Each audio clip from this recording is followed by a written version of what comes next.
Okay, we will bring this regular council meeting to order for May the 11th. It's 3 p.m. and I'll ask Councillor Hill to please read the land acknowledgement. Thank you. The town of Innisfail acknowledges that we are meeting on Treaty 7 territory, the ancestral and traditional territory of the Blackfoot Confederacy, Kainai, Piikani, Siksika, as well as Tsuut'ina First Nation and Stoney Nakoda First Nation. We acknowledge that this territory is home to the Métis Nation of Alberta, Region 3, within the historical Northwest Métis homeland. We acknowledge the many First Nations, Métis, and Inuit who have lived in and cared for these lands for generations. We are grateful for the traditional knowledge keepers and elders who are still with us today and for those who have gone before us. We make this acknowledgement as an act of reconciliation and gratitude for those whose territory we reside on. Okay, thank you, Councillor Hill, and I'd also like to acknowledge that Councillor Strong is online today. Is he there? Okay. Right. Just don't see his face. Okay. I'm here. Yeah. No worries. Welcome, Chris. We'll move into 2.1. Are there any additions or deletions to the agenda? Okay, can I please have someone make a motion to adopt the agenda as presented? Councillor Mayor Keller. Barclay, I'll move the agenda be adopted as presented. Okay, thank you. All in favor? Carried. And we'll move into 3.1, the regular council meeting minutes. When somebody's ready, please make a motion to adopt the minutes as presented. Councillor Russell. Mayor Barclay, I'll make that motion. Okay, thank you. All in favor? Carried. And then 3.2, the agenda and priorities meetings minutes for April 27th. Councillor Hill. I would make that motion, Mayor Barclay. Okay, thank you. All in favor? Carried. All right, I will turn this over to Director Jenkins to welcome our delegation today. All right, thank you, Mayor Barclay. So today we'll have Wilma Watson with the Innisfail Art Club here to speak to us. They want to share some information about the art and nature walk that the Art Club is preparing to start in June. So, welcome, Wilma. Welcome, Wilma. Good afternoon, Mayor Barclay and councils of member. Thank you for your time, and hope that this presentation explains what we're doing, because I've gotten a lot of people that have looked at me like I'm a little bit crazy, wondering what we're doing. So my name is Wilma Watson, and I am the president of the Art Club, and today we are 72 members strong. So the Art Club continues to grow, and we can continue to have fun. In fact, we just finished hanging 28 pictures at the Innisfail Town Theatre for their upcoming play. So it looks great. All right. What is the Art and Nature Walk? In September of 2025, myself and my sisters went on a sisters trip to Canmore, Alberta. And while there, Banff was having an Art and Nature Walk, and we took part of that. While in the walk, I'm sort of standing around and going, we can do this in Innisfail. And that's how this all began. So I proposed that to the Art Club in December of 2025 to see if there was any interest in doing something of this nature, and they agreed. And we prepared a proposal for the town of Innisfail and got approval from the town to go ahead. And then the work began. What we've done to date is I met with a lady by the name of Bridget Ryan, and she is the lady that curated the Art in Nature Walk in Canmore. And she was amazing to talk to. She really gave us a lot of good pointers and information about how to make it work, what to watch out for, and just was really encouraging for us to do that. One of the things to note is that this year the Art and Nature Walk in Banff has been postponed, and so that kind of also gave us an opportunity to do something as it's not happening there. Currently we have 65 artists. I had 2 people phone me this morning asking if they could also participate. We've talked with the Innisfail Chamber of Commerce, local groups that I've approached and talked to and have gotten support from are the Fish and Game, the Canettes, IWIC, or Innisfail Welcome and Inclusive Committee, the Men's Shed, Innisfail Legion, the Lions, the Rotary, and the Kinsmen. So I've been making the rounds, to say the least. Also, local businesses that I've talked to is Bilton's Manufacturing, John's Manville, Fortis, Equus. Talked with a lot of small businesses, the coffee shops, the restaurants, Moose and Sparrow. Gave me this shirt this afternoon. farmer's table, the gift lock, antique shops, because to me, those are all tourist attractions that Innisfail has and that we need to publicize and let people know that we're here and we're pretty darn awesome little place. Other tourist attractions is Discovery Zoo, the Historical Village. I've got Anna here tonight to show that we've partnered to do some things. The golf course, the murals, the aquatic center, the splash park, the jungle farm, and the dinos.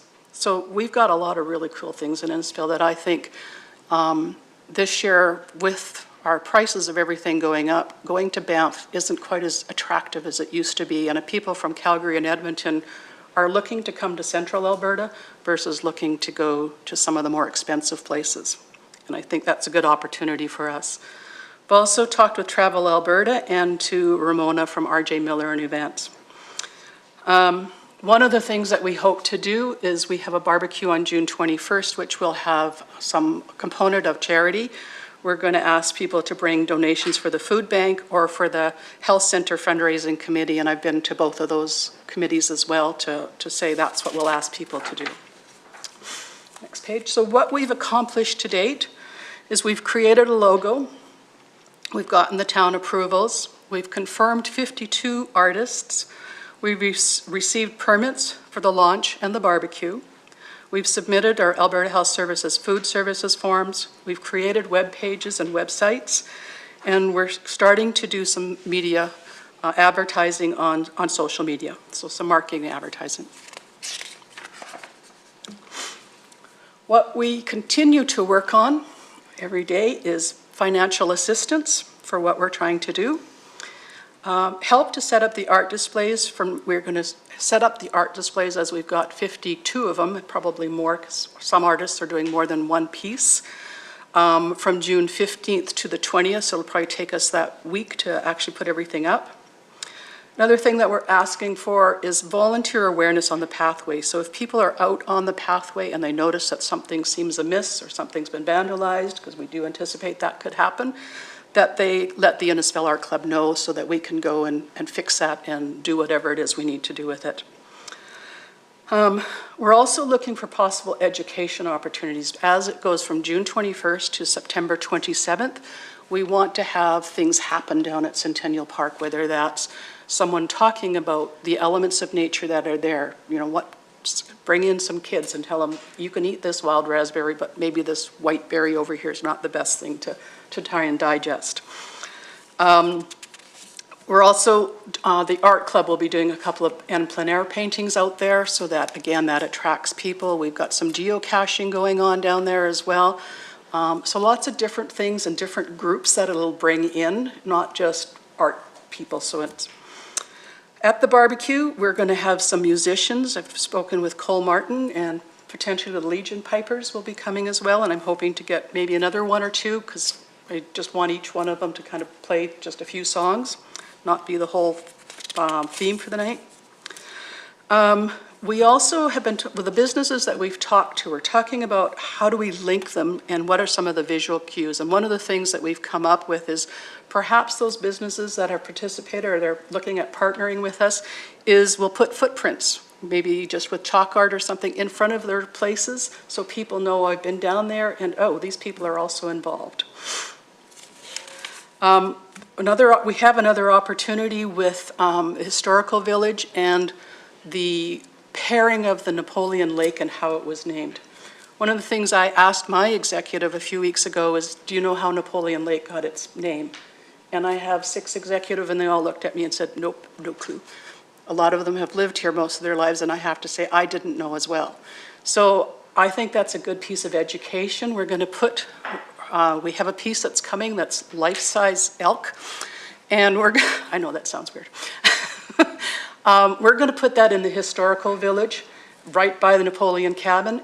One of my artists is painting the Napoleon cabin, and we're going to sort of pair that story so people understand where the lake got its name from.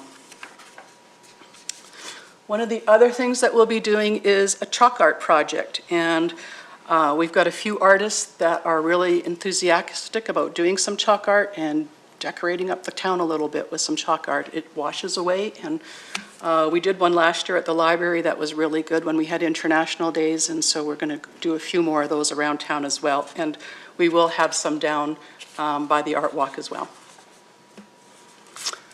Why we're here today. What I need from Town Council is anyone that you would recommend that I haven't spoken to or that you think I should still talk to or contact to truly make this a community event. Potentially join us for a community event on May 27th. We're working with Kristen and Jacob, and we're going to do rock and disc painting with kids, and that will be at the library from 4 to 6, so we'd like to welcome anyone that has time and availability to come down and just join us for that event. And we also have a couple of pieces that I'd like to propose might be a legacy piece that remains on site after we're done. And we've also got the barbecue on June 21st that I'm hoping members of council and Mayor Barclay, if you could join us for that event as well. It is Father's Day, Indigenous Day, and the summer solstice, so we've got a lot of things wrapped up into one thing here. I have two pieces that I've proposed as permanent legacy pieces. The first one is from Trent Leach, and this I thought was a really unique piece because it is, it represents the lake in that it's the cattails, and we have that down there. It's a piece that can be permanently installed. I know that the parks people were excited when they saw it because they didn't think it would be a big interference with what they have to do from a maintenance perspective. So this is the first piece that I'm proposing that perhaps stays. And then I'm going to just go to the second piece. And this is our moose that's going to go to our elk, sorry, that's going to go to the historical village. And this is an amazing piece. This is an artist from Edmonton, and she's just a great lady, and she's offered to put this in. And I felt it was a little more safe at the historical village than just down around the path. This is one piece that I really don't want to get damaged. And this is another potential piece that could potentially stay here in Innisfail and be a legacy piece to the art walk. And that is my presentation. Any questions, anything I can answer for anybody, please ask. Okay, thank you, Wilma. Does anybody have any questions? Don't see any. Go ahead, Councillor Heisden. Mayor Barclay, to Wilma, were you proposing those two pieces to us, or was that just, okay, so yes. That's what I wanted, the clarity there, so. Yeah. All right, no, that's good to know for our future discussion, and everything looks really great. Okay. Thank you. Councillor McKellar. Mayor Barclay and through to Wilma. You're proposing those two pieces. Are you proposing or asking for any additional funding to support this program? I have applied for grants through the town, and I'm good with that. If that comes through, then we're good. Okay. Also, Director Jenkins, I don't know, maybe, I remember when Clay Dyer came and did the presentation at the library from Alberta Council. I know he talked a lot about tourism money and grants not being used, and it might be worth your while to reach out to them to see if there's something that Wilma could. Yeah, we can certainly, they send us sort of monthly updates of Okay. new grant programs that come out, so we can pass those along when we see. Awesome. I remember him talking so much about, trying to have multiple events over a weekend and trying to couple something with something else, and then there's lots of, well, there were lots of dollars for that, not sure Yeah. about now, but I'd also mention to you, Wilma, that, if I could read my writing here, of course, that there is a sign on Napoleon, Mr. Napoleon, at the southeast end of the trail of the lake. So it's like a Canadian heritage sign or something. It's been there for years, and it gives a brief history, and it shows his little cabin that he lived in down there. Yeah. Everybody's looking at me like, what? Yeah, so just if you walk on the paved trail at the southeast end. Okay. And also, just so you're aware, the town of Innisfail has available a self-guided nature walk that it's for educators or anybody in the community. You can get, it's all online, and you can use that for there's different age groups and what they can learn. So they learn about the flora and the fauna and the wildflowers and all sorts of stuff. So Great. that is available to anyone. Awesome. We can link that into our Yeah, website. absolutely, That's for perfect. sure. Mhm. Awesome. Okay. Okay. Okay? Councillor Wing. Thanks. Just so you know also, I have connected in with the Harvest Festival and the Lantern Yes. Festival, and we're going to have some of the same themes for those events as well. Perfect. Perfect. First of all, I just wanted to congratulate you, Wilma, and the Art Club as a whole. You've done a great job for what used to be a small little art club, and it's not a small, it's a club of choice now. We have people from across the province that are coming to do art in Innisfail, and I think that's something to be very proud of. And then, I think that this kind of a project is exactly the kind of project that we talked about in our public art policy, and where we're seeing community and being engaged around a project like this. It gives everybody in the community a significant opportunity to be involved in something, in an event that will really make a difference in our community. So I wanted to thank you for that as well. Thank you. Okay. Okay, well, thank you for coming today. We Thank you, appreciate it. And thanks for bringing your friends with you. Appreciate that. Like to see the support. Okay.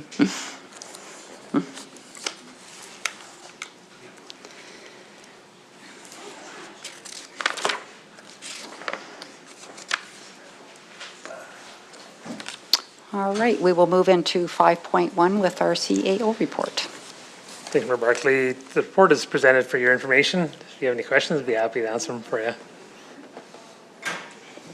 Short and sweet. Okay. Anybody have any questions for CEO Becker? If not, I'll just have a motion to accept the CAO report as presented. Councillor McKellar. Mayor Barclay, I will move the CAO report as presented. All right, thank you. All in favor? Carried. Okay, and we will move into 5.2, and that's me. So just 42nd Street and 52nd Avenue intersection comes up often in Innisfail discussion. Drive through there several times a day, and certainly at school times it's extremely congested. And it came up when Councillor Heistad brought up speed limits along Highway 54 a few months ago. I also brought up this intersection and whether we should be looking at that and looking at ways to control that intersection better than what it is. And it's just so busy at 2 times a day during the week. Left turns, people walking against red hands when they shouldn't be, and all sorts of things. So I guess I would like, I'm not sure what to do, CEO Becker, whether we direct administration to bring back a report or bring back ideas. I don't know if we could have, all the lights red, like a 4-way stop for a period of time, and then let the kids walk and the parents walk, and then change it to where the traffic's flowing again, or what some solutions might be. But it concerns me that one of these days we'll have something happen there just because it's so busy. For Barclay, the administration saw this addition to the agenda. We did have conversation this morning and last week on to the director. He does have some thoughts, just see if it generates further dialogue of council. We want to understand clearly the issues. We did hear from some public last week. I think the director has some feedback he can provide and just see if it creates conversation. Okay, thanks. I'll pass it over to you, Director Leith. Yeah, Your Worship, through to Council. I did contact the individual who was involved in the near miss, as she quoted, last week. After looking into the intersection and the crosswalks there, the crosswalk time settings do appear to be quite short. Initial thoughts would be to extend them. They're pretty much similar to what we have here on Main Street, is a 6-second crossing followed by a 14 to 15 seconds red hand, which, based upon the road width and the volume of people and groups of people crossing, that would be an option really to turn around and hopefully improve some of that safety. The crosswalks there do have signage which says please check for vehicles turning, so pedestrians still need to be aware. But certainly if you're directing us to investigate any additional options, we fully understand during the school week that parents start to gather from 2 o'clock on and assemble in that area, which causes congestion and additional hazards. Yeah, it's why you see parents, they've got maybe more than one child and trying to get across the crosswalks. And I know somebody, I was sitting at a red light the other day at that intersection, and somebody was crossing with a baby carriage against a red hand. So that's not very safe, and I know you can't fix that, but I'm wondering about, I know I was speaking with CEO Becker about it the other day, like we were talking, or he was suggesting, like, do we still have school patrols? And I used to see them on the east side of the school, but would there be an opportunity to speak with the schools to see if that could be something in the future, that we had school patrols at that intersection? And Yeah, in relation to this particular instance, it happened at 6 o'clock in the evening, and the individual concerned was taking a group of kindergarten children. They said there was six. It was a group of 6 with a stroller. Okay. It was at 6 in the evening, so that particular case, it would not have assisted. Yeah. I know we take time at the beginning and end of terms, and we always have either foot or vehicle patrols in those areas at the start and the beginning of the day. Okay. And generally, we have good compliance, other than the first week. Okay. Certainly, we can have those conversations with the school, but for this particular incident, it was outside what we would say is normal school hours. Yeah, and outside of that incident, I just think that this intersection is, as you know, is extremely busy, and it's not the first time it's come up, and it won't be the last. So if you think for now the best solution is to increase the time for people to allow crossing, that's great. And Councillor Wing. Thank you, Mayor Barclay, and through to Director Leith. So we talked about our safety study that we had done. We presented it to council, I think, in February, so that our new council could be aware of it. I noted in that study, it did indicate that in 2025, that particular intersection would have the crosswalk timings checked on it. So this I assume that's what will happen now, or has been happening, or has happened now, as that's been checked. I don't think it was done before, but it has been now. Yeah, Your Worship, through to Councillor Wing, yes, we've physically done 2 checks earlier or late on last week, and even as of today. Okay, thank you for that. As you've said, as you indicated, Mayor Barclay, this intersection has been a problem for a really long time. When that light was installed in the mid-90s, and the kindergartens were still in portables on that corner, I remember Bill Hoppins, actually, who was an assistant superintendent at Chinook's Edge, still working in Innisfail.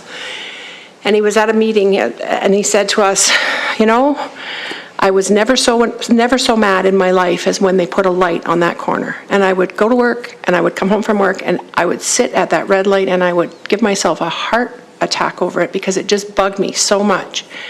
And then one day I challenged myself, and I counted, and it was 19 seconds. And so when I think about, yes, we need to encourage our pedestrians to be more careful and to pay attention to those rules, but we have some very aggressive drivers in Innisfail right now.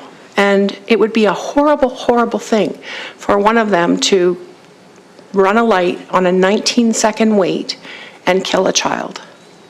So I just hope that we can bring this problem to some kind of a resolution. Okay, thank you. Councillor Russell. Yeah, thanks, Mayor Barclay. I do appreciate the timing may be something to look at for sure. Is there an issue with people making right-hand turns on a red light during certain times of the day? Is that causing any safety concerns? Has that ever been brought up? It's not been brought up to me, but it could be, causing some issues, particularly during those 2 peak times in the morning and at school dismissal at the end of the day.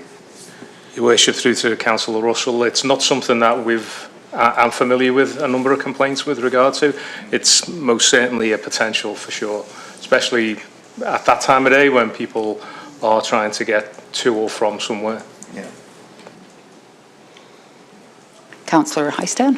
Thanks, Mayor Barclay, to everybody. This is just one of the highlights, I think, that concern that we have in our community, and I see numerous pieces, and I don't want to go off on a tangent. This one has always been a problem, no matter what. It's about education, slowing people down in that area. I used to live a block and a half from here, and even when my kids went to school, I was always worried about them. But I think there's an opportunity to educate the parents and young drivers in our community I do think, me personally, I think our speed, I drive more 45 kilometers an hour now, and I was a really aggressive driver for a while, but I'm not proposing a 40 kilometer, but I do see signage and education is a must for that area. As to us going forward with the studies and the work that we're working on, I think it's good for us, and I'm gonna say it again, I've said it for the last 4 years, a field trip as council to look at the areas that are of concern.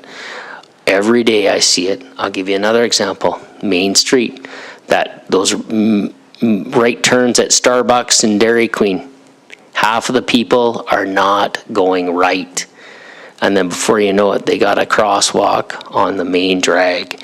So there's a number of issues that I see in the community. As to the having the crosswalk for 42nd and 52nd Ave is a great opportunity for us to slow down the traffic and make people think, but it's not happening. So I think it's education and us getting out and looking at all these areas that are a concern. And I could go on forever, but it's just ongoing. It's frustrating. Thanks. Yeah, the speed limit through this area is 30. So it's a school. I understand, Mayor Barclay, I understand that, but I look at the whole town where people park, and I don't want to go down a rabbit hole. People, like, we got people that park on their streets. There's no visibility on many streets in town because people aren't parking in a driveway. They're not parking in a back alley, and so creates issues for visibility.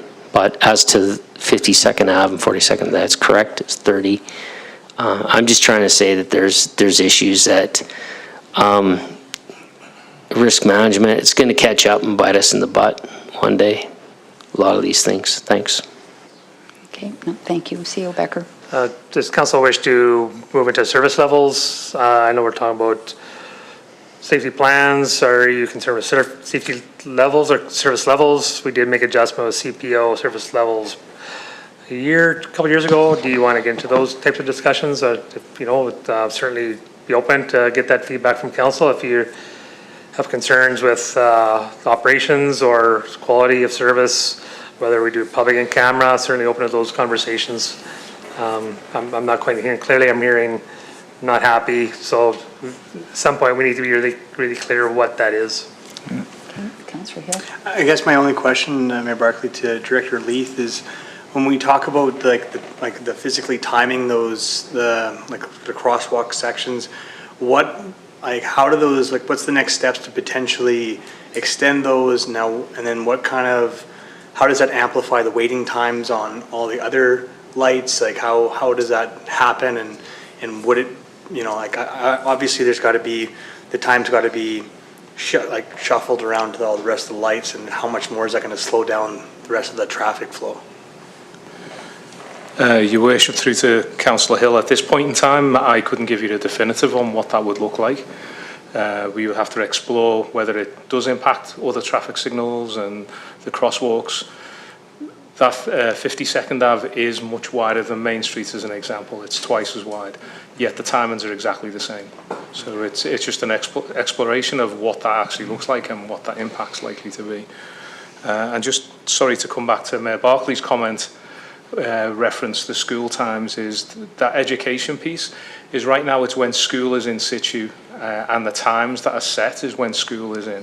Whether we even look at that being till 9 p.m. at night, it saves people having to look at the watch or the clock on the dash to see what time it is and whether they are excessively speeding in those zones or whether we extend those times out. Mm-hmm. Certainly, I think this gives us opportunity to make that area, or to look at those things to see if we can make them safer through engineered controls.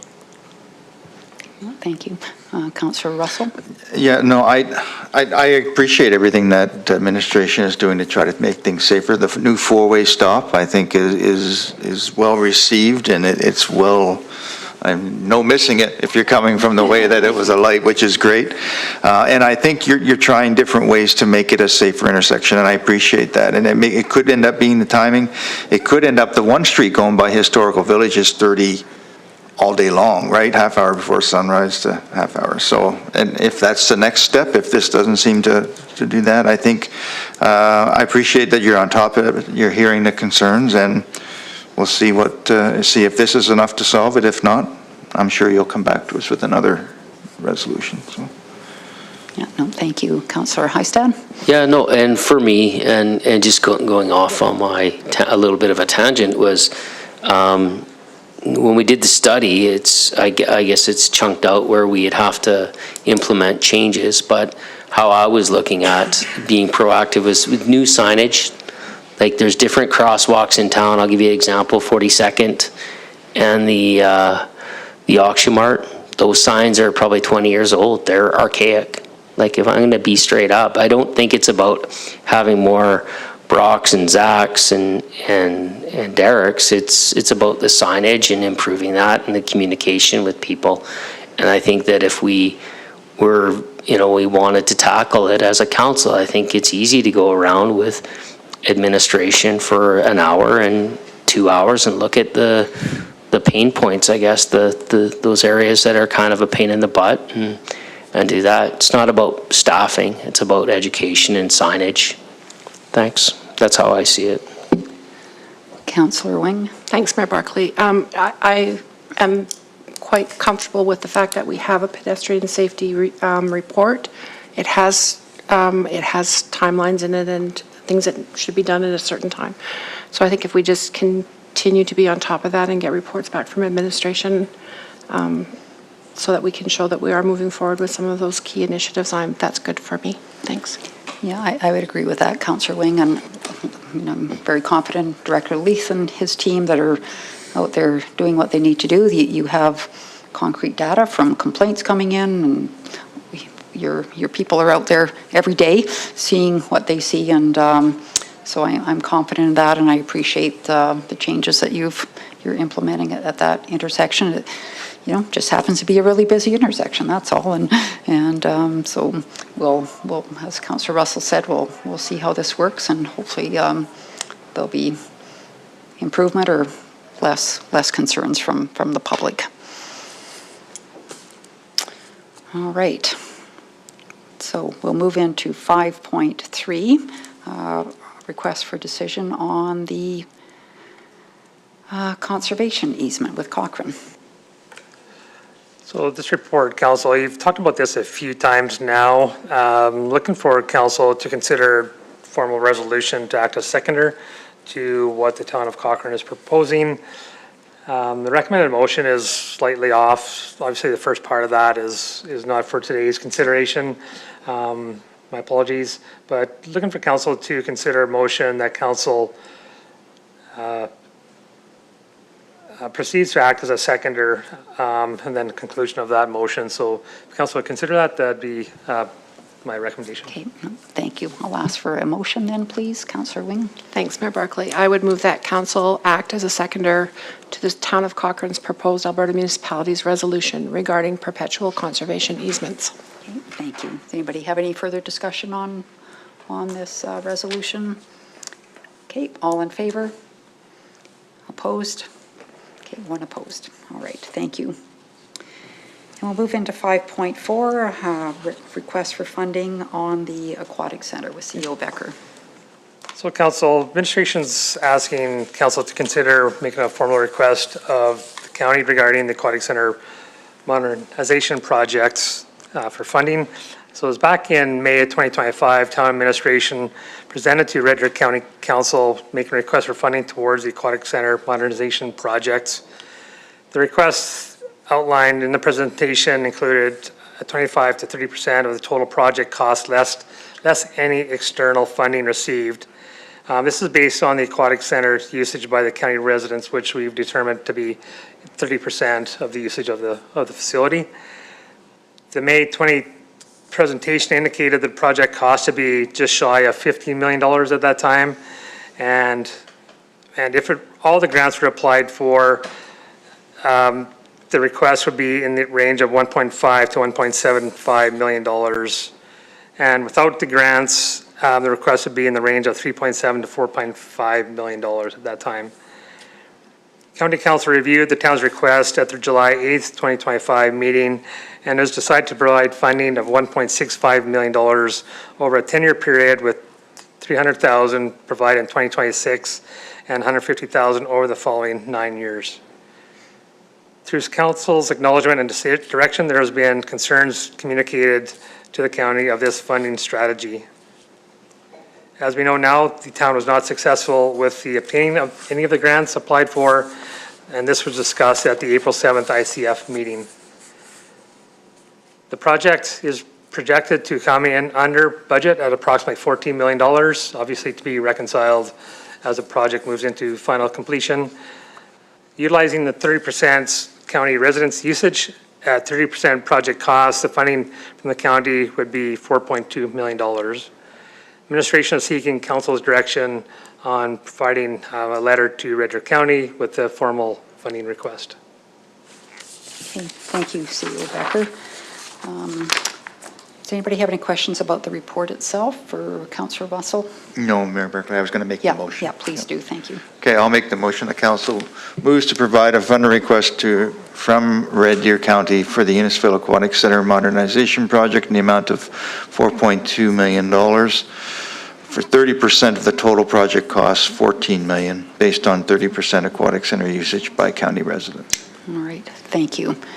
Any comments? I do have a Councillor Russell? comment. So we don't have final numbers in yet, right? So I really want to put forward that we're emphasizing is 30%, right? Rather than a specific dollar amount.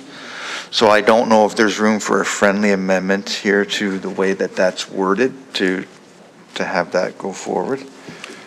Yeah, I know that you brought that up before, Councillor Russell, so is that all right with you, CEO Becker, that we leave it at 30% of the total project cost? Yeah, definitely, it's council's Okay. motion, this Yeah. administration's advice to you, so you can amend it to what fits Yeah. you. Okay. Can I propose a friendly amendment to it that we, in the amount of 30% of the total project cost, based on 30% aquatic center usage by county residents, currently anticipated to be $4.2 million, brackets based on the $14 million project total. Thank you. And Director Jenkins, do you know final numbers are soon, or? We're sitting, I'm comfortable we'll be 14 or slightly less than that, but yeah, we still have final invoicing and then some odds and ends that will need to be captured. Do you know when that would be complete, or? I would hope end of June. Okay. There still may be some outstanding things, some of the landscaping such, but we should know those Sure. amounts. Oh, So. okay. Thank you. All right, so we have a motion with a friendly amendment. Any other questions, comments? I don't see any. All in favor? Okay, carried. All right, thank you. And we'll move into 5.5, council action control. Just have somebody please make a motion that we accept the council action control as presented. I will make that motion. Oh, thank you. Thank you, Councillor Strong. Does anybody have any questions about anything on the pages? If not, all in favor? Right, carried. All right, and we'll move into operational services, 6.1 with Director Kennedy. Thanks, Mayor Barclay. So yeah, I have in front of you our request for contract award for the 52nd Ave microsurfacing project. This project is focused on 52nd Avenue, which is one of our higher traffic arterial roads. The pavement itself is at its end of life, with significant cracking been maintained over a number of years. We are recommending going with a microsurfacing, as it is mainly a surface treatment that would then have the strategy of extending that life 8 to 10 years.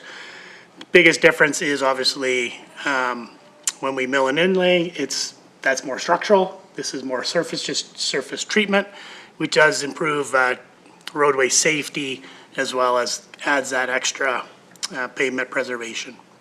Cost difference between the two, again, significant. This is, $15 square meter cost versus a mill and overlay of 45, so 35, or about a $30 cost difference. This is the second year we've ever tried this. We did, the first time was in 2016, was on this road in front of us. We had really good turnout from it, so we are looking at this as a new kind of a pavement strategy moving forward in order to improve. We have a number of streets that have this type of treatment availability, so it is kind of a test pilot for us, but we are moving forward with it. It is our first phase of 2 phases, going from 37th Street to 42nd Street. With as long as there's good success, we would then move it from 50th Street to 42nd. So go the rest of the way all the way to Main Street. So we did advertise on APC and the town website. We ended up with 2 bidders. Westcan has low bid at 160, ACP 180. So good comparable bids.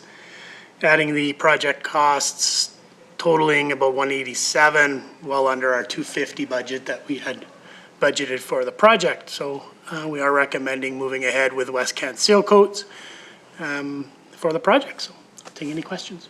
All right. Thank you, Director Kennedy. Can I please have someone make the recommended motion? Councillor Hill.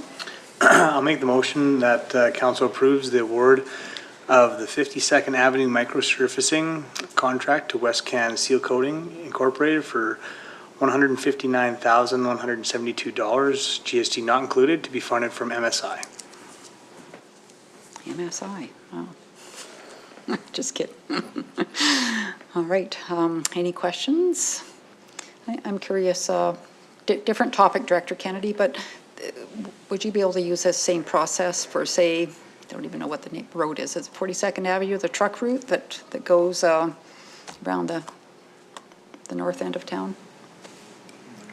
42nd, is it the truck route, the resource road, I guess you call it? Yeah. Is that one? No, this one wouldn't be as suitable because there is more structural issues there. We do a lot of potholing on that one versus crack filling. We'd have to really investigate that one. There is options with microsurfacing where they do like lane travel, rutting. But I think with the traffic and the purpose of that road, that would be more of a candidate for mill and overlay. Sure, okay, thank you. I wasn't asking you to do it, I was just curious. Wasn't trying to throw you off. All right, so we have a motion to award this contract. All in favor? Okay, carried. Okay, and we'll move into 7.1 with Director Vickers and the budget adjustments. Yes, thank you, Mayor Barclay. So yeah, before you, I have a report just to make some adjustments to our 2026 budget. This is all stemming from the April 27th council meeting where administration brought forward the 2025 surplus.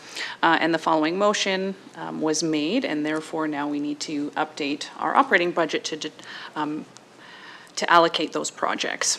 So just a reminder of what the projects are. So we do have our sidewalk project is increasing by $50,000. We're adding in those Main Street lights. The infill incentive program is getting a top up, and then the tax bylaw review. So the total cost being allocated right now is $185,750. And then just for a reminder, the balance of that surplus is being transferred into a different reserve to go towards the Aquatic Center line of credit debt repayment. So the accounts right there are the accounts that are being adjusted currently. Our contingency remains 0. And then just on the next page, just kind of showing you what the new reserve balance is. So the operating reserve, we did have the entire surplus in there. So theoretically, we're moving the entire surplus out for a new balance. The facility capital replacement reserve is getting that injection of $772,000. So that will have a balance of just under $3.1 million. And then the additional 185 is going to our operating budget. So I'll take any questions, but ultimately I'm just looking for a motion. Thank you. Director Vickers, could I please have someone make the recommended motion? Councillor McKellar. Mayor Barclay, I'll move that council approves the recommended budget adjustments. All right. Any further discussions around this? Don't see any. All in favor? Carried. Okay, and we'll move into 8.1 on the residential infill program with Director Jenkins. Great, thank you, Mayor Barclay.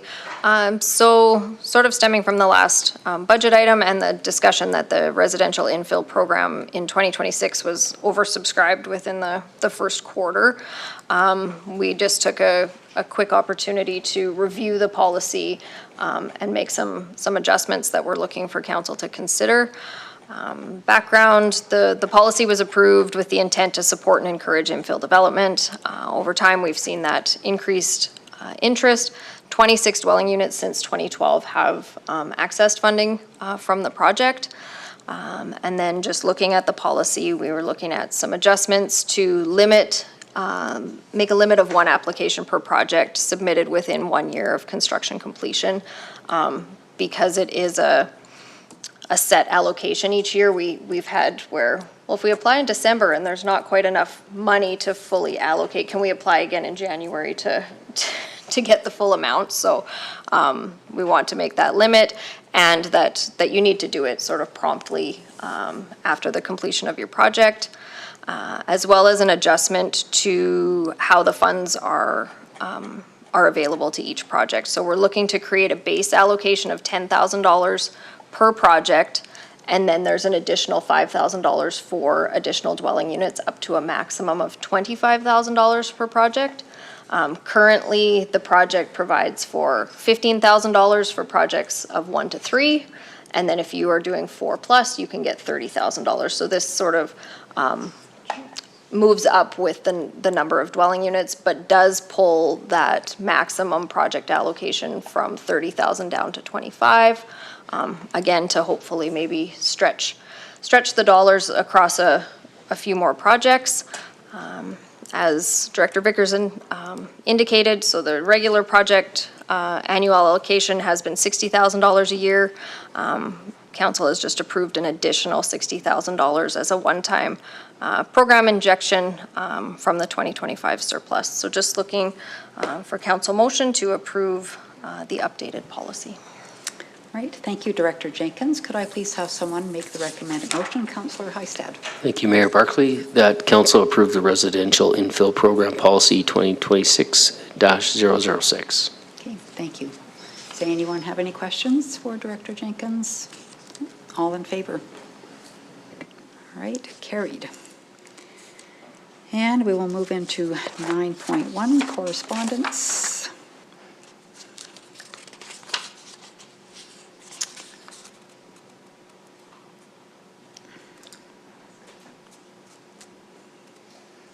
The Rotary Golf Tournament is up. We have been sponsoring this in the past, $500 whole sponsor. If anybody's interested in doing that again, I'd ask for a motion. If not, that's okay too. Councillor Hystad. Yeah, Mayor Barclay, I'll move that we sponsor a hole at this upcoming golf tournament for $500. Thank you. Thank you. Do we still have funding, Director Jenkins? Sorry, I'm I sorry. think that zeroes us out. I think we achieve our budget with that sponsorship.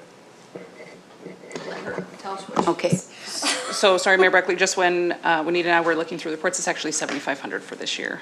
We increased it through the budget process this past year. okay, so we still have dollars left then. Yeah, okay, all right, thank you. All right, all in favor? Carried. And then we've got a letter about provincial DNA lab information session upcoming and some other things. So does anybody have any questions about any correspondence? No, just have a motion then to approve the correspondence as presented to Councillor McKellar. Mayor Barclay, I'll move the correspondence as presented. Okay, thank you. All in favor? Carried. Okay, and upcoming, reports. And you're up first, Councillor McKellar. Oh, that's good. So my report's as submitted there, but there are a couple items I'd like to bring to council's attention because they are things that will impact council over time and didn't have time to get into my report. So the first one is, and we've all probably heard about Bill 28, which is currently in the legislature, and that's going to do amendments to the Municipal Government Act, the Alberta Housing Act, and the Libraries Act. where I'm coming from here is the library portion of the amendments is the most controversial parts of the Bill 28 right now. It's anticipated that the bill will get its third reading this week before the legislature is out for the summer, and then it will go on to royal assent. But some of the concerns that the library board is having and things we've been hearing from the Coalition of Libraries as well as Parkland Library Services is that the minister's authority and overreaching into library services that is currently a municipality's responsibility will become, I guess, more active and possibly restricting some of the things libraries can and cannot do in boards. They're allowing for provincial inspectors. We don't understand what that is right now, and how will that work with staff and library boards. And again, it's a lot along like what the school boards had done or were directed to do was with explicit visual content. How will that be managed? Ron Shepherd, we had made a motion last meeting to have him attend. He'll certainly provide us with some more information on this, but just wanted to bring it to council's attention because it could have some impact on what the town contributes towards the library services and how library services are operated in the future. I do know the Coalition of Alberta Public Libraries will be doing a presentation, and councils and CAOs are encouraged to attend. When I get that information, I'll certainly forward it through to our CAO to take a look at. So that's an important feature just to keep on the radar before we go. The second thing, you've seen a Parkland Foundation board report in there, and under one of the items it says Parkland Foundation will explore options to optimize home care services in Autumn Grove by pursuing direct contract with Assisted Alberta Living, and we will also look at that property just north of Autumn Grove. This project plan was created with the previous board, so new to me. But what we met this Thursday and we had a discussion around what is going to happen with that land north of there. When they built Autumn Grove, the deal was the government would fund the building of the Autumn Grove facility in return for the land that's just north of Autumn Grove. So with that being said, Parkland Authority doesn't own that, or Parkland Foundation doesn't own that land. But it is a question now by the board is what are we going to do with it and how are we going to move future planning there. We were told on Thursday to go away, put our thinking caps on around what may be the needs and how we can move future planning forward there. We do know that assisted living and social services under Minister Jason Nixon has put forward that there is no funding for single housing or apartments, much like Dodds Lake Manor or what we have in Autumn Grove, the 40 suite or the 30 suites we have there right now. That's on hold this year. We also know with assisted living and social services that they're just on a huge learning curve right now. Because a lot of the work in that department, there was a number of health services transferred over to them. So they're trying to figure out how they're going to provide assisted living. So what I'm taking away from the meeting we had last week is put our thinking hats on. We'd like to hear from council if there's any ideas or suggestions for that area as we go forward. And I also believe that we have Carla Beck, the foundation CEO, presenting to council here in June, I think June 15th meeting. So just a couple things to keep you up to date on. I'll just put forward a thought around the land. So the building was approved, I don't know, I'm going to say maybe it's before 2015, and then different government came to power and they decided, they said they would fund the whole building. So there would be a motion somewhere in Parkland Foundation documents where in order for them to do that, they had to subdivide the land. And so that land had to go to the government for them to do what they needed to do, and then it was to be returned to parkland once the new building was open. It was never, we're going to give you the land in return for funding the building. That wasn't how it worked. But like I said, you could, I don't know how long people keep documents, but there would be a motion, and it would have been in the council prior to 2017 that made that motion. I know when I was on Parkland Foundation Board, we talked about the motion. There was never an agreement with the government. It was just a motion sitting on Parkland's end of things. But that's how the land ended up with the government, because they had to subdivide it in order to build the one building. Thank you for that information, and I'll see what I can find out.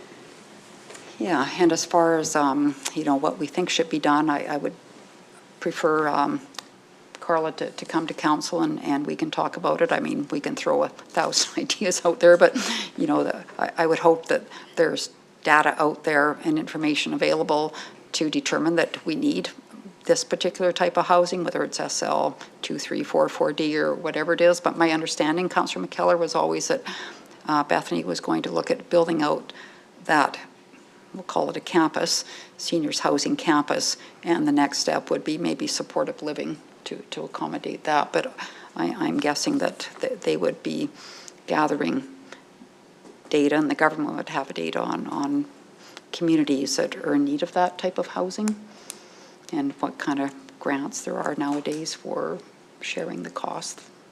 But we'll figure it out, right? But thank you for the information. I really appreciate the Bill 28 information.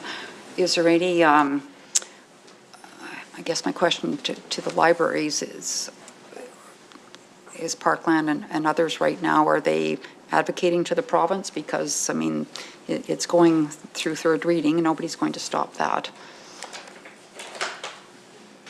Yes, they are advocating. That's my answer, and I can certainly send this for correspondence this morning. The Coalition of Alberta Public Libraries, which our Parkland's involved with. And I think it's getting the board here, the library board, up to speed. They seem to have more interest, but what some of the activity is, what some of the motions have been put forward by way of letters to the Premier, the Minister, and the local MLAs. So there is a lot of momentum happening out there. In the notice I picked today, or just picked up out of the email today, was even though they get the third reading, there can still be amendments up to the time of royal assent. So they're really encouraging people to get out there and speak about this. So I guess my question, Councillor McKellar, would be, do you think there'll be a letter coming from our local library board and what about council as well?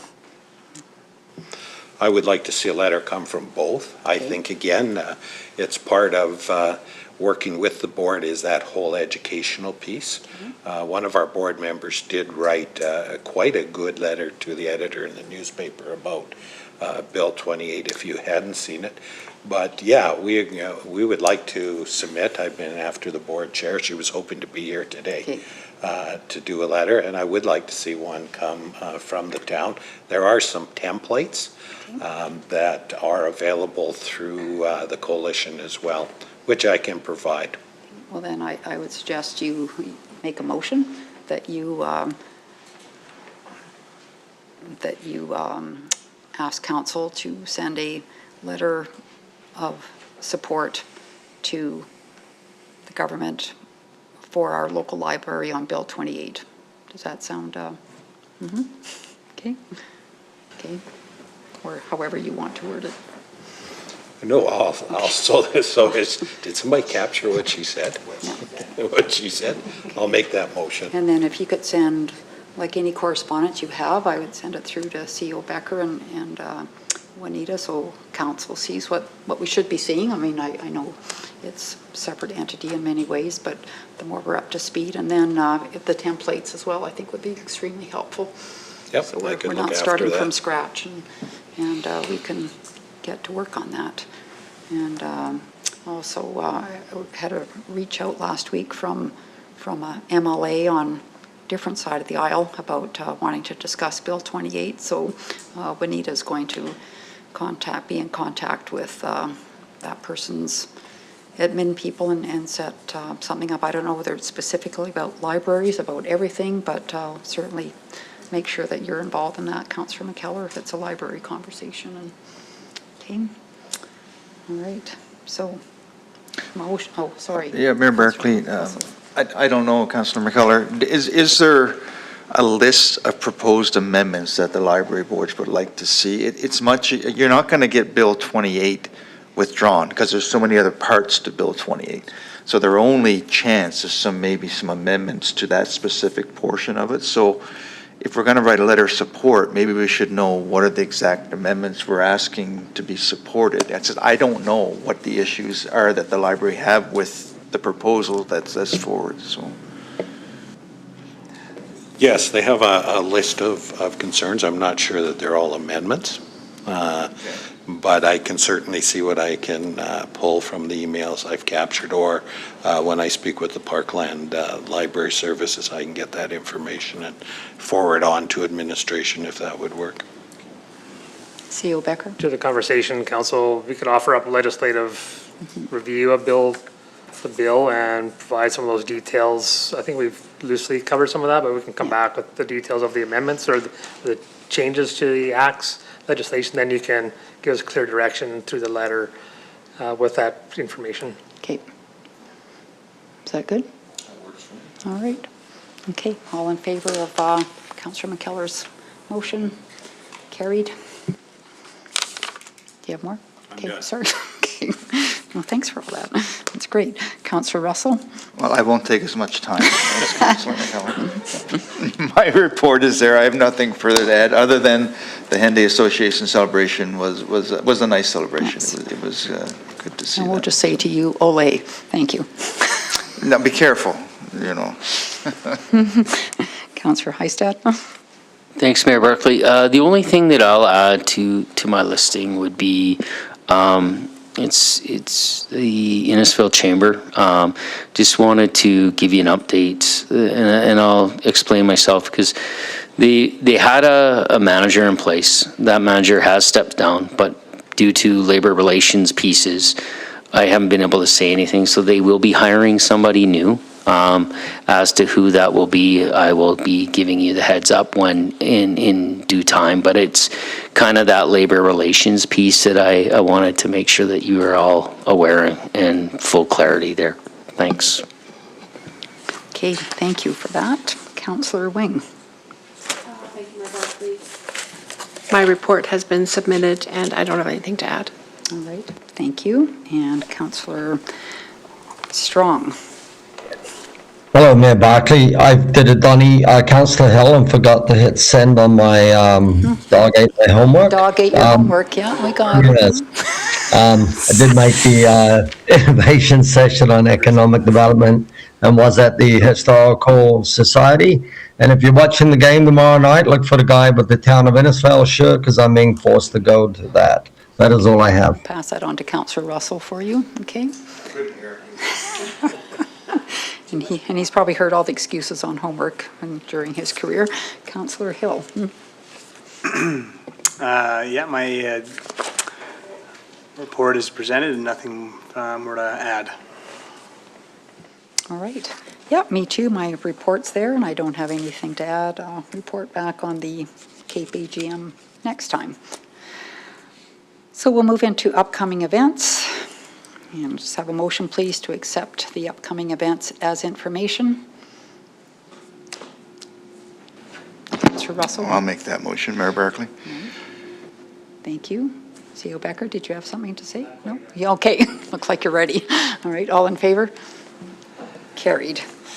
And then we'll have a motion to go in camera, please. This cut in, Oh, Mayor Barclay. sorry. Okay. No. Do you have an outstanding item or request? How does council wish to advance the dialogue with the Innisfail Art Club? Do you wish to come back with some information report, or how do you wish to proceed, please?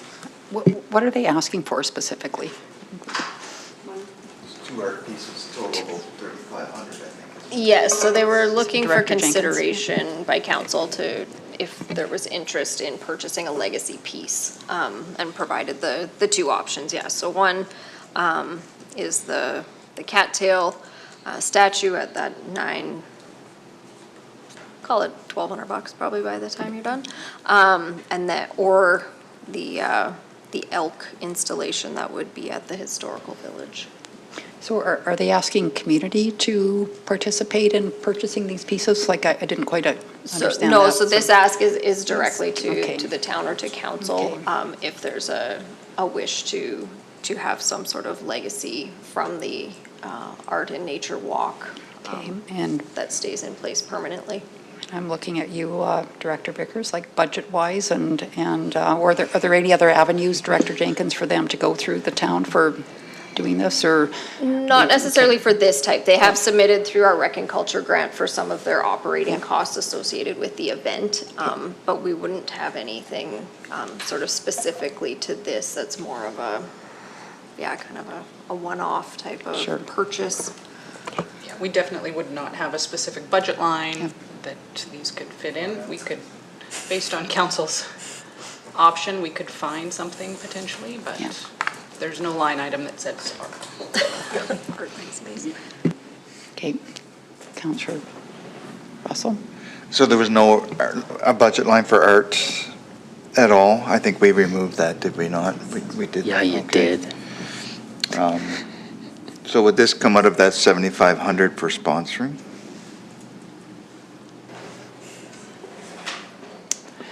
There would probably be a better place to Would there be a find better it. place? But Yeah, we you wouldn't could want find to a take away place. from sponsorships. We'd Okay, probably put yep. it. You could find it, like Yeah, we even would. the 975 we could find.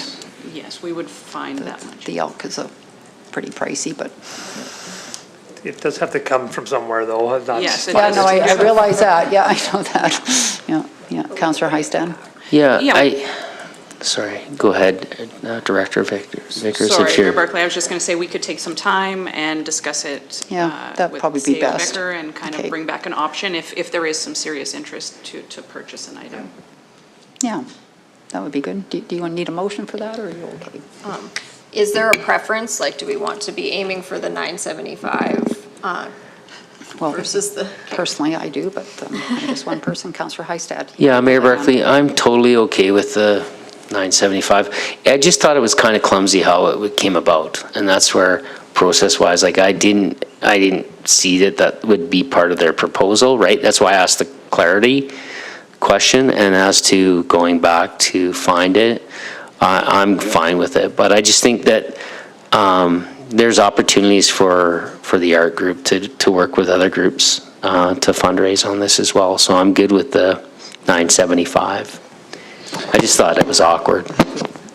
To Director, it'd be reserves, like it'd be correct, or would it, or do we have money in the operational budget? Because we can just say operational budget, do we have operational dollars? Yeah, like there was no line that says it. I'd have to have some discussion with you to see if there would be room in an already budgeted line to Okay. accommodate this, or then we're going to be pulling from reserves after Yeah, that. why don't you bring back a report and Sure. where this is going to be placed, and if there's going to be a sign acknowledging our sponsor, our donation, and all sorts of things, so.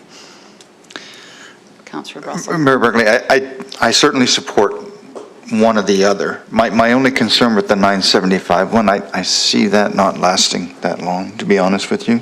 I have concerns with the rocks being removed, the cattails being kicked over. It could disappear in a hurry would be my fear, but depending on where it's placed, right? You don't think anybody will take the elk? I think the elk might be safe in historical village, yes, so. We did have conversation on the cattail piece, so it will be concreted into the ground. Yes, the cattail spikes could be broken like everything. Yeah, but we can't be a community that doesn't do things in Yep. case, right? Because, I mean, yeah, so do you know whereabouts it would be placed, Director Jenkins? So we did have general conversation about some options down at Napoleon Lake. Parks had some, comments about far enough off the trail that there's snow removal, that sort of thing, but. But close enough to still- where you can see it. Yeah, where you're Yeah. still gonna know it's there. So we didn't get into specifics. Yep. Okay, But well, we'll await a report coming back if that works. And okay, so we'll have a motion to go in camera now? Do you need a motion for direction on this, or you're okay? You're okay. Okay. Have a motion to go in camera then, please, Councillor Hill. I'll make a motion that we move in camera, Mayor Barclay. Thank you. All in favor? Carried.